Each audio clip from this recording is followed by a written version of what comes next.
Welcome to ding dong 2.0.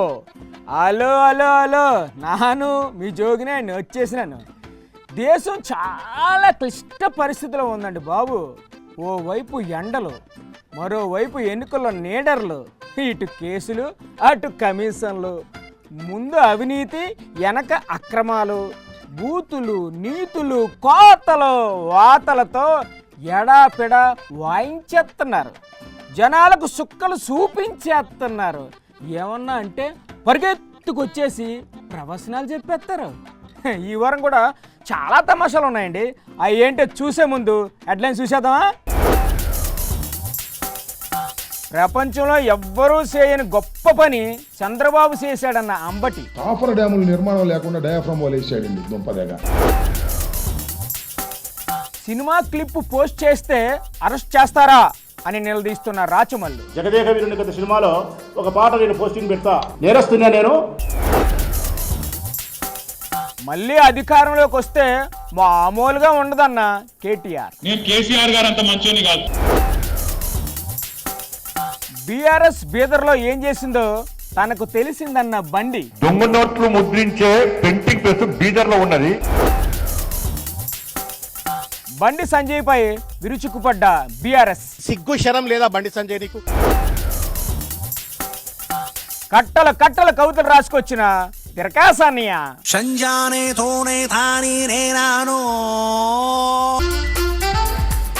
Chandrababu గారిది చాలా పెద్ద మనసు. ఆయన మాట అంటే మాటే. ఒక్కపాలి మాట ఇచ్చారంటే ఎన్ని అవాంతరాలు ఎదురైనా సరే వెనక తగ్గేది లేదు. గత సంవత్సరం ఉగాదికి ఆయన గుడ్ న్యూస్ చెప్పారు. ఆ గుడ్ న్యూస్ని లక్షలాది మంది జేజేలు పలికారు, ఉబ్బి తబ్బిబ్బైపోయారు. అదేంటో ఏనండి, వాలంటీర్ వ్యవస్థ కొనసాగిస్తామని మరొక్కసారి మీ అందరికీ హామీ ఇస్తున్నా. ఉగాది రోజున, పండుగ రోజున తీపి కబుర్ మీకు అందరికీ ఇస్తాం. 5,000 కాదు, మీకు రాబోయే రోజుల్లో 10,000 రూపాయలు పారితోషికం ఇచ్చే బాధ్యత మాది. విన్నారు కదా, దట్ ఈజ్ బాబు గారు సత్తా. మాత అంటే మాతే. ఉగాది అన్నారు కానీ ఏ సంవత్సరమో చెప్పారండి మీకు. ఇంకొకరు ఉన్నారండి, అదిగో అదిగో అక్కడ ఉన్నారు. ఏం చెప్తున్నారండి ఆయన? మీకు నెలకు 1,500 అకౌంట్ లో పడుతుంది. ఎంత పడుతుంది? 1,500 పడుతుంది నెలకి. ప్రతి నెల మీకు ఇంట్లో ఉంటే 1,500 వస్తుంది అకౌంట్. రేపు మన ప్రభుత్వం వచ్చాక నెలకు 1,500. నెలకు 1,500 అంటే సంవత్సరానికి 18,000. అంటే 5 సంవత్సరాలకి 90,000 వస్తుంది. హ్యాపీ కదండి. విన్నారు కదా, ఆ ఉగాది పోయింది, ఈ ఉగాది వచ్చేసింది. అది సంగతి. దట్ ఈజ్ కూటమి. సింగడు అద్దంకి వెళ్ళి వచ్చినట్టు చంద్రబాబు 33 సార్లు పొలం వెళ్ళి ఏం చేశాడు అని ప్రశ్నిస్తున్నారు అంబటి రాంబాబు గారు. ప్రపంచంలో ఎవ్వరికీ సాధ్యంగా రికార్డు సృష్టించారని అంటున్నారు. నమస్తే సార్, చెప్పండి. పచ్చి అబద్ధాలు ఇవాళ పోలవరం వెళ్ళి చెబుతున్నాడు చంద్రబాబు నాయుడు గారు. ఆ నిజాలేంటో మీరు అడగండి, ఆయన సమాధానం చెప్తారు కదా. సమాధానం చెప్పేటటువంటి పెద్ద మనిషి కాదు ఆయన. పోలవరాన్ని పరుగులు పెట్టించారంట కదా. పరుగులు దించాడంట. 33 సార్లు వెళ్ళాడంట. 33 కాకపోతే 66 సార్లు వెళ్తారు సార్. ఎందుకండి వెళ్ళటం నాకు అర్థం కాలేదు. 33 సార్లు ఏం వెళ్ళొద్దా? సింగడు అద్దంకి వెళ్ళి వచ్చాడని ఎందుకు ముఖ్యమంత్రి వెళ్ళటం అక్కడికి నాకు అర్థం కాలేదు. అక్కడికి వెళ్ళి అంతా ఎలా ఉందో సమీక్షిస్తున్నారు సార్. వీళ్ళు అక్కడ ఏం చేస్తావు? ఉన్నోళ్ళందరినీ చెడగొడతావు. ముఖ్యమంత్రి అన్నాక ఆయన పెర్ఫార్మెన్స్ ఆయన చూపించాలి కదా సార్. ఆయన కదువు తుత్తి. ఏం సాధించాడు తెలుసా? ఏం సాధించారు? గొప్ప విషయాన్ని సాధించాడు. ఏటా గొప్ప విషయం? ప్రపంచంలో ఎవ్వడు సాధించలేని సాధించాడు. అదే సార్, ఆ గొప్ప విషయం ఏటా అని అడుగుతున్నాను. ఏంటంటే కాఫర్ డ్యాముల నిర్మాణం లేకుండా డయాఫ్రమ్ వాల్ వేసాడండి దుంపదేగా. అంటే కాపర్ డ్యాములు కంపల్సరీ అంటారా? కాఫర్ డ్యాములు లేకపోవటం వల్ల డయాఫ్రమ్ వాల్ కొట్టుకుపోయింది. దానికి కారణం మీరే అంటున్నారు సార్. ఆయన నేను ఇంజనీర్ని కాదు, ఇరిగేషన్ మంత్రిని. నాకన్నా ముందు ఒక మంత్రి గారు ఉన్నాడు. ఎవరు?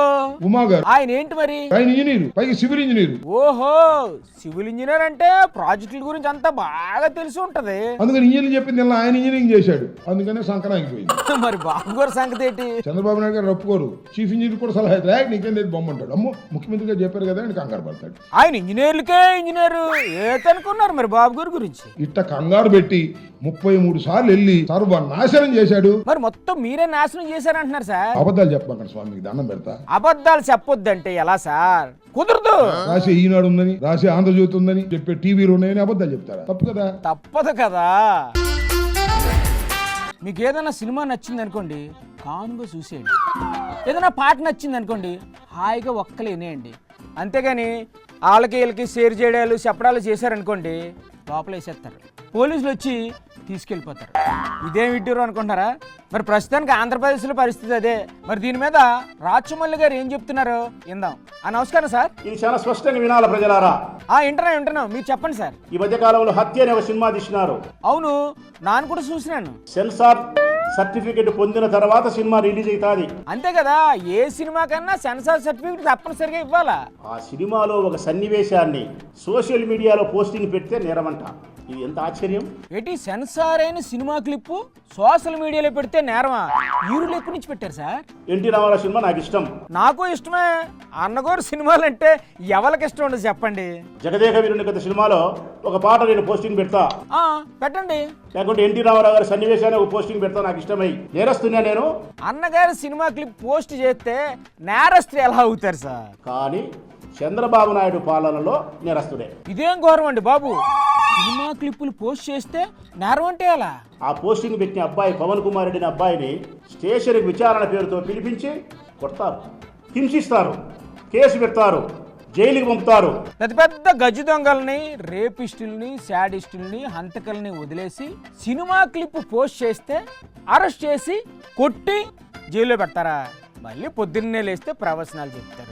సార్ ఇదేమి న్యాయం అని చెప్పి అడిగే నాదుడే లేడు. ఇదేం దారుణం అని అడిగితే అడిగిలోను కూడా తీసుకెళ్లి జైల్లో పెడతారేమో అని అడగడం లేదేమో సార్. సినిమాలో వచ్చిన ఒక సన్నివేశాన్ని పోస్టింగ్ చేస్తే కూడా నేరం అని చెప్పే ఈ వ్యవస్థ ఈ రాష్ట్రంలో మాత్రమే ఉంది పోలీసులు. మరి మంచి ప్రభుత్వం అంటే ఇలాగే ఉంటుంది కాబోలు సార్. ఎప్పుడు మంచి మంచి సామెతలు వినిపించే కేటీఆర్ గారు ఇప్పుడు పిట్టకత్తో మన ముందుకు వచ్చారు. ఆ పిట్టకథ ఏటో వినేద్దామా? ఒక నక్కుండేనట, ముసలి నక్క. ఓహో, నక్క కదా. ఏం చేసింది సార్ ఆ నక్క? ముక్కుకుంటా మూలుక్కుంటా అటు ఇటు తిరుగుతున్నట. అయితే ఒక రోజు ఏమైంది? ఆ నక్క అటు మా సిరిసిల్ల పొంటికెళ్ళి నడుచుకుంటూ పోతుందట. ఓ, ముసలి నక్క సిరిసిల్లకి వెళ్ళిందా? అక్కడికి ఎందుకు వెళ్ళింది సార్? అక్కడ మా దగ్గర పద్మశాలి సోదరులు బాగుంటారు. ఉంటే అయితే ఒక దగ్గర మొత్తం డైయింగ్ చేసేటప్పుడు ఒక పెద్ద బాండీల నీలం రంగు వచ్చి పెట్టిరాడు. ఆయన నక్క పోకుండా జారెల్లా పడ్డది. అయ్యో, ముసలి నక్క కదా, కళ్ళు కల్పించలేదేమో పాపం. పడి లేచి చూసుకునే వరకు మొత్తం నీలం రంగు అంటే. అరే, మరి అప్పుడు ఏం చేసింది సార్ ఆ నక్క? ఆడికెళ్ళి ఉరికింది, అట్లా జంగల్ పంట పోయింది. ఆ తర్వాత ఏం చేసింది? మిగతా జంతువులన్నీ పరిశాన్ అయినాయట. ఎందుకు సార్? ఇదేమో కొత్తగా ఉంది, ఏదో నీలం రంగు విచిత్రంగా ఉందని చెప్పి భయపడడం మొదలు పెట్టినాయంట. నీలం రంగు నక్కను చూసి జడుచుకున్నాయేమో పాపం. నక్క కూడా అబ్బాయి ఇదేదో మంచిగున్నదని చెప్పి నన్ను దేవుడు పంపిండు, పైకెళ్ళి పంపిండు, ప్రత్యేకంగా పంపిండు, అందుకే నేను ఇట్లున్నా, మీకు ఏం కావాలంటే అది నేను చేస్తా, మీరు అందరు కూడా రేపటి నుంచి నా నాయకత్వాన్ని ఆమోదించండి, నన్ను రాజులు చేయండి అన్నారు. ఆ నక్క మన రాజకీయ నాయకులనే మించిపోయిందిగా. సరే, అప్పుడు ఆ జంతువులన్నీ ఏం చేసాయి సార్? వీళ్ళందరూ కూడా కరెక్టే, పాపం దేవుడు పంపిండు కదా అని చెప్పి ఆ నక్కని తీసుకుపోయి సింహాసనం మీద కూర్చోబెట్టి. ఆ తర్వాత ఏం జరిగింది సార్? సంవత్సరం అయిపోయింది, 15 నెలలు అయిపోయింది. మరి 15 నెలలు ఆ నక్క ఏం చేసింది సార్? రోజు మొరుగుడు ఒర్రుడు. నక్కలు ఊల పెడతాయి కదా, ఈ మొరుగుడు ఒర్రుడు కూడా నేర్చుకుందా ఈ నక్క? ఆఖరికి 15 నెలలు అయినాక ఒక రోజు వానకాలం వచ్చింది. ఆ నక్క టైం బాగలేక బయటికి పోయింది, ఆయన వాన శురు అయింది. అయ్యో, నక్క తడిసిపోయిందా? మరి చంపే వరకు రాళ్ళ వాన ఏమైతుంది? వానలో రంగు అంతా పోయింది. రంగు పోయిందా? అయ్యయ్యో, అప్పుడేటైంది సార్? రంగు పోయింది, నక్క నిజ రూపం బయటపడ్డది. ఇక తర్వాత ఏమైతుంది? ఆ తర్వాత ఏంటైతుంది? ఈపు చింతపండు అయింది. తర్వాత ఉరికిచ్చి ఊరవతలకి చంపారు. ఇది నిజంగా కథేనా సార్ మీరు చెప్పేది? నేను ఎవరి గురించి చెప్తున్నా అర్థమైందా? ఎవరి గురించి చెప్తున్నారు సార్? చిన్న ఇంటి ఇవ్వచ్చు కదా. నేను ఒకళ్ళ గురించి చెప్పాలి, ఇద్దరు గురించి చెప్పిన. ఓహో, ఇద్దరు గురించి చెప్పారా? మరి అప్పుడు 2 నక్కలు కదా అని చెప్పాలి కదా. ఇంతకీ ఆ 2 నక్కలు ఎవరన్నట్టు సార్? కాంగ్రెస్ బీజేపీ 2 దొందే. ఈళ్ళలో మంచోళ్ళు, ఆలేదో లంగలు కాదు, ఇద్దరు లంగలే. మాకు అర్థమైంది సార్. ఆ 2 నక్కలు ఎవరు? వానకాలం నాటేసే టైం వచ్చిందంటే మీ ఫోన్ లో ఏం సౌండ్ వస్తుండే? టింగు టింగు అంటుండేనా? మరి ఇప్పుడు అంటం లేదా టింగు టింగు అని? ఇప్పుడు టింగు లేదు బొంగు లేదు. రేవంత్ రెడ్డి సార్ ఏదో అన్నారు కదా, వాడు కొత్తది కనిపెట్టిండు. టింగు టింగు అంటే కేసీఆర్, అది కొత్తది అంటే టకీ టకీ. మరి ఇప్పుడు టక్కీ టక్కీ అంటున్నాయా ఫోన్లు? టకీ లేదు పికీ లేదు. ఏది లేదా? యాడుంది టకీ టకీ? ఏది లేదా? ఒక్క దగ్గర ఉంది టకీ టకీ. ఎక్కడ? ఢిల్లీలో మాత్రం టకీ టకీ టకీ పడుతున్నాయి పైసలు. ఢిల్లీలో ఎవరికి పడుతున్నాయి?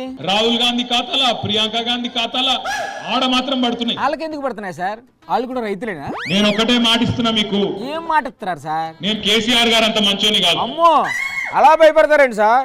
మీరు కేసీఆర్ కంటే మంచోడని అనుకుంటున్నారు అందరూ, కాదంటారేంటి? పేర్లు రాసి పెట్టుండ్రి, ఒక్కొక్కరిని ఏమేం చేయాలో అని చేద్దాం. పేర్లు రాసుకుని ఏడు చేస్తారు సార్. మీరు వచ్చేసరికి ఎక్కడో అక్కడే గప్చుప్ అయిపోతారు. రిటైర్ అయి వేరే దేశానికి పోయినా రప్పించి తప్పకుండా అన్ని లెక్కలు సెటిల్ చేస్తాం. హిసాబ్ కితాబ్ మొత్తం చూస్తాం. ఓయమ్మో, చాలా పెద్ద పని పెట్టేసుకున్నారు. సరే కానివ్వండి కానివ్వండి, ఆ పేర్లు రాసే పని ఎవరికైనా అప్పచెప్పండి సార్. మరి అయిపోయింది, అంతా అయిపోయింది. ఇంకో 3 నెలల తర్వాత ఖేల్ ఖతం దుకాణం బంద్ అయిపోతుందని రాజకీయ నాయకులు కార్లు జీపులు తీసుకెళ్లి సముద్రంలో పడేస్తారని వార్నింగ్ ఇచ్చారు బండి సంజయ్ గారు. పనిలో పనిగా తనకు మాత్రమే తెలిసిన అత్యంత సీక్రెట్ విషయం ఒకటి బయటపెట్టారు. నమస్తే సార్, ఎలా ఉంది సార్ రాష్ట్రంలో పరిస్థితి? పెయిన్ అమెరికాలో పోయాడు అంటే అయిపోయింది. అయ్యయ్యో, మరి ఎలా సార్? కేసీఆర్ మా చేతికి చిప్పడిచ్చిండు, మేము ఏం చేయాలి అంటున్నారు. మరి ఖజానా ఖాళీగా ఉంటే ఆయన ఏం చేయమంటారు? నువ్వు ఏం చేస్తావు అధికారం వచ్చినావు, ఏదో ఒకటి చేద్దామని వచ్చారు. నువ్వు ఏ ధైర్యంతో హామీలు నెరవేరుస్తావు? లంకి బిందులు ఉన్నాయనే ధైర్యంతో హామీలు ఇచ్చారేమో సార్. ఇంకొక 3 నెలలైతే జీతాలు ఇచ్చే పరిస్థితి అన్న. ఏంటి, ఇంకో 3 నెలలేనా? జాగలమ్మి తెలంగాణ రాష్ట్రాన్ని సాగుకునే పరిస్థితి వచ్చింది. వామో, మరి ఇప్పుడు ఎలా సార్? శ్రీలంకలో గిట్నైంది. ఏటైనది శ్రీలంకలో? ఓనుకొని తనుకున్నారు. రాజకీయ నాయకుల లీడర్లు మొత్తం కార్లు గీళ్ళు అంతా సముద్రం పడేసినాడు. అవునా? ఇక్కడ కూడా అలాంటి పరిస్థితి ఏమైనా వస్తుందేంటి సార్? ఈడకంటే అవుతుంది ఈడ. అయినా ఇక్కడ సముద్రం లేదు కదా సార్. కాంగ్రెస్ లో కార్లు జీవులు అన్ని తీసుకొని సముద్రానికి ట్యాంక్ బండ్ పడేస్తారు, గ్యారెంటీ చెప్తుంది. కార్లు జీపులు తీసుకెళ్లి సముద్రంలో ట్యాంక్ బండ్లో పడేస్తే ఏటి సార్ లాభం? వాళ్ళ దగ్గర డబ్బులు లేవే ఏంటి, మళ్ళీ కొనుక్కుంటారు. అక్కడ బీదర్లో మీ అందరికి ఇండోలు చెప్పిన విషయం చెప్తారు. బీదర్లా ఏం జరిగింది సార్ బీదర్లో? బీదర్లా ఇదే టిఆర్ఎస్ పార్టీ అగ్రనాయకుడికి ప్రింటింగ్ ప్రెస్ ఉండేయారా? అవునా? ఎవరిదా దొంగ నోట్లు ప్రింటింగ్ ప్రెస్? నాకు మొన్న ఢిల్లీలో ఒక పోలీస్ ఆఫీసర్ కలిసిండు. ఏమన్నారు సార్ ఆ పోలీస్ ఆఫీసర్? సార్, నేను సిద్దిపేట ఎస్పీ ఉన్నప్పుడు బీదర్ లో ఒక ప్రింటింగ్ ప్రెస్ ఉండే. ఆ ప్రింటింగ్ ప్రెస్ టిఆర్ఎస్ పార్టీ ఆది నాయకుడిది. ఏమో ఉంటే ఉండొచ్చేమో సార్. కరపత్రాలు ముద్రించడానికి పెట్టుకున్నారేమో. కరపత్రాలు కాదు, దొంగ నోట్లు ముద్రిస్తారట. దొంగ నోట్లు ముద్రించే ప్రింటింగ్ ప్రెస్ బీదర్ లో ఉన్నది. అంటే దొంగ నోట్ల దంత కూడా చేసారు వీళ్ళు. ఊరుకోండి సార్, ఆయన ఏం చెప్పారో మీరేటన్నారు? ఎన్నికలప్పుడు టిఆర్ఎస్ వాళ్ళు పంచిన పైసలు మొత్తం దొంగ నోట్లే, బీదర్ లో ముద్రించిన దొంగ నోట్లు అవి. సరే, నిజమే అనుకుందాం. మరి ఈ విషయం ఇన్నాళ్ళు మీరు ఎందుకు బయట పెట్టలేదు సార్? నెక్స్ట్ వీక్ వచ్చేది మన ప్రభుత్వం, రాసి పెట్టుకోండి. అవునా? మీ ప్రభుత్వమేనా? ఆల్రెడీ వాతావరణం వచ్చేసింది. అధికారంలోకి వచ్చేది మేమే అని మీరు అంటున్నారు. కాదు కాదు, మేమే అని కేటీఆర్ గారు అంటున్నారు. ఆల్రెడీ వాళ్ళు ఓ బుక్ కూడా పెట్టి అందరి పేర్లు రాసేసుకుంటున్నారంట సార్.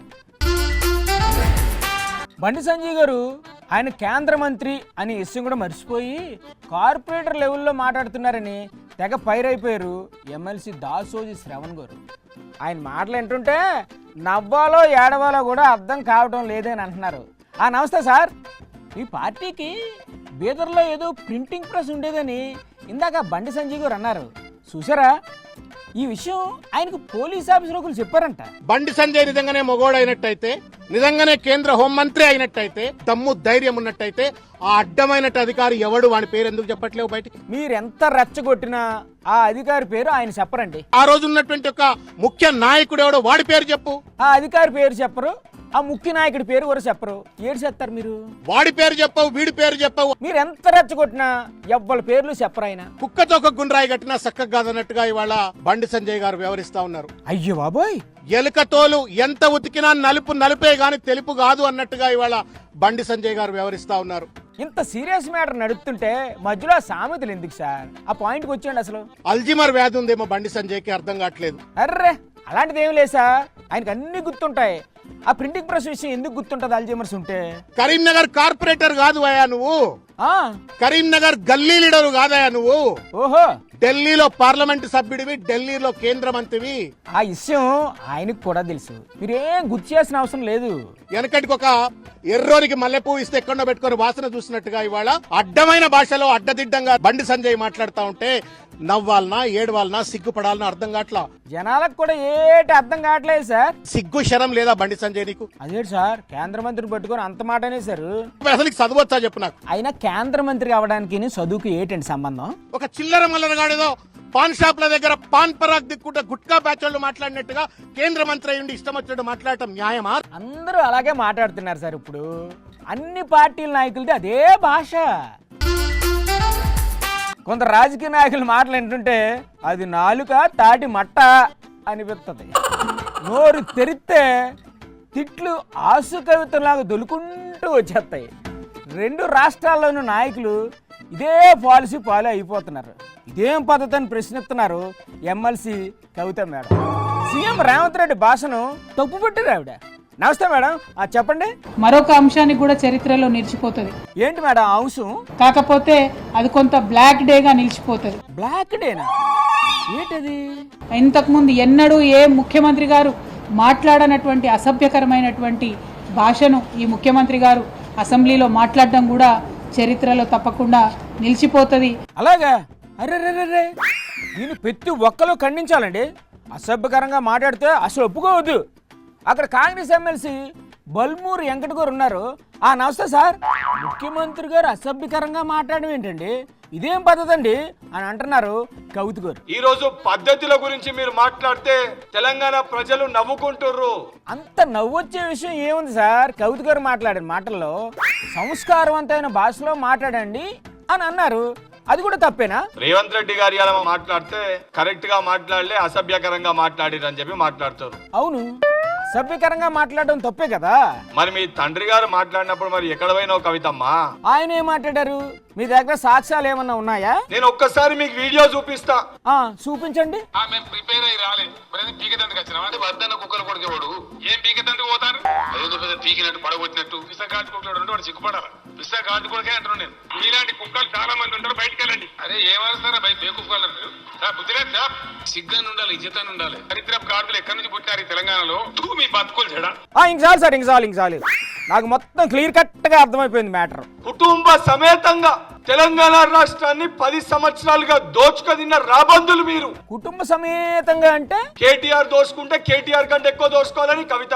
అరే వాళ్ళ కుటుంబంలో వాళ్ళే దోసుకుంటారు, ముందుకెళ్లి పార్టీలో నేను ఎక్కువ దోసుకోవాలని హరీష్ రావు. అరే వీళ్ళే దోసుకుంటారా, నేను కేసీఆర్ బెడ్డలో వండుకున్నప్పుడు మందు పోసినా గోలిచ్చినా అన్నిచ్చినా అని చెప్పి సంతోష్ రావు. మీరు ఇలా లేనిపోని ఆరోపణలు చేస్తే పింక్ బుక్ లో మీ పేర్లు రాసుకొని వాళ్ళ అధికారంలోకి వచ్చాక మీ ఎంత చూస్తారంట. ఆర్టిస్టులని కొంతమందిని తయారు చేసి అడ్డగోలుగా మాట్లాడిపిస్తే అది మంచిది కాదు. అది కూడా ఒక ఆర్టిస్టా? అందుకే ఇప్పుడు ఆర్టిస్టులకి బాగా డిమాండ్ పెరిగిపోయింది. మాకు కూడా మాట్లాడొస్తుంది, మేము కూడా అవన్నీ మాట్లాడగలుగుతాము, ఇష్టం వచ్చినట్టు తిట్టగలుగుతాము. అరే వద్దు సార్, వద్దు. ఏదనంటే కూర్చొని మాట్లాడుకోండి, సరిపోద్ది. వాళ్ళు తిట్టారని మీరు తిట్టారని వాళ్ళు తిట్టుకుంటూ కూకుంటే ప్రజలు తట్టుకోలేరండి పాపం. ఇప్పటికే ప్రజల చెవుల్లోంచి రక్తాలు కారుతున్నాయి. అబ్బబ్బబ్బబ్బబ్బబ్బా, ఏమి ఎండలండి బాబు, మాడు పగిలిపోతుంది. సూర్యుడు ఉగ్ర రూపం చూపించేస్తున్నాడు, జనాలు అల్లల్లాడిపోతున్నారండి. ఇప్పుడే ఇలా ఉంటే ఇంకా ముందు ముందు పెనం మీద వేసి వేయించినట్లు ఉంటుంది అనుకుంటున్నారు ప్రజలు. పాపం ఈ ఎండల్లో మా తిరకాసన్న ఎక్కడ తిరుగుతున్నాడో, ఏం చేస్తున్నాడో, ఏ వార్తలు మోసుకొచ్చాడో చూసేద్దాం. తిరకాసనియా, ఏంటి తిరకాసనియా, ఎప్పుడు పూల సొక్కాలు వేసుకొచ్చేవాడివి, ఈరోజు కొత్త అవతారం డ్రెస్ మారింది. వార్తలు ఎందుకు దండగా, వచ్చింది కదా ఉగాది పండగ. ఇదేటన్నయ్యా, వార్తలు చెప్పమంటే దండగ పండగ అంటూ ఏడేటో మాట్లాడుతున్నావు. పండగ రోజు కూడా పాత రిపోర్టింగ్ అయినా జోగన్నా, కొత్తగా ఏదైనా చేయాలి కదా. పండగ? ఏం పండగ? ఉగాది పండగ. అవును, అయితే ఏటంటావు ఇప్పుడు? ఉగాది కవి సమ్మేళనాలు ఫుల్ గా జరుగుతుంటాయి జోగన్నా, ఇప్పుడు అక్కడికే రిపోర్టింగ్ పోయి ఇటు వస్తుండా. అవునవును, జరుగుతుంటాయి. కవులందరూ మంచి మంచి కవితలు రాసుకొచ్చి వినిపిస్తారు ప్రజలకి. ఆ కవితలు చూసే నాకు కూడా లోపల నుంచి కవితావేశం తన్నుకొస్తుంది జోగన్న. వామ్మో, కొంపదీసి ఇప్పుడు నువ్వుగా నా కవితలు వినిపిస్తావా ఏంటి? ఏందని అట్టా జడుచుకుంటావా? మర్చుకోకటి వదలుతా ఇనో. కానీ ఇది నా పెన్ను కాదు, ఇది కలం. పెన్ను మీద మూత కాదు ఇది క్యాప్. ఇదిగో పేపర్ కాదు ఇది కాగితం. ఓరినాయను ఏటనియా ఏటది కవిత్వమా ట్రాన్స్లేషనా? ఇటుకే అట్ట షాక్ అయిపోతావేం జోగన్న, ఇంకా చాలా ఉన్నాయి నా దగ్గర. వామ్మో తిరకాసనియా, నీకు దండం పెడతాను. ఈ కవితలు తట్టుకునే శక్తి నాలో లేదన్నయ్య. వార్తలు ఏమన్నా ఉంటే చెప్పు, లేదంటే మానే. ఈ వార్తల్ని కవితలుగా చెబితే నీకేమైనా అభ్యంతరమా జోగన్న? ఈ ఐడియా ఏదో బాగానే ఉన్నట్టుందే. అనియా కానీ బూతులు తిట్టుకుంటున్నారు తెలంగాణ లీడర్లు, ఇసురుకుంటున్నారు ఒకరి మీద ఒకరు పంచి డైలాగులు. ఓ అటకెక్కాయంటారు గ్యారంటీలు ఎప్పుడు అమలు చేస్తారని వెంట పడుతున్నాయి ప్రతిపక్షాలు. సరే ఏదో గొప్ప అయితే చెప్తున్నాడుగా, కానీ కంటిన్యూ. 5 కాదు 10,000 ఇస్తామని కూటమి హామీ గెలిచాక వాలంటీర్లకు పెట్టారు రంగురంగుల కుచ్చు టోపీ. ఆహా అదిరింది. ఉచిత బస్సు ప్రయాణానికి లేదు దిక్కు, ఉపగ్రహాన్ని ఆకాశంలోకి పంపుతాడంటే సీఎం బాబు. ఓ సూపర్. చెవిలో చెప్పాలంట సంపద మంత్రం, ఆ మంత్రంతో సంపద సృష్టిస్తారంట సీఎం చంద్రం. అబ్బబ్బబ్బబ్బా సూపర్ అనియా, బాగుందన్నయ్య, బాగుంది. ఇంక చాలు అన్నయ్య, ఇంక చాలు. జోగన్న ఇంకొకటి వదలతా, ఇది నేను సొంతంగా రాసుకున్న కవిత, ఇదే లాస్ట్. చెప్తున్నాను ఇదే లాస్ట్.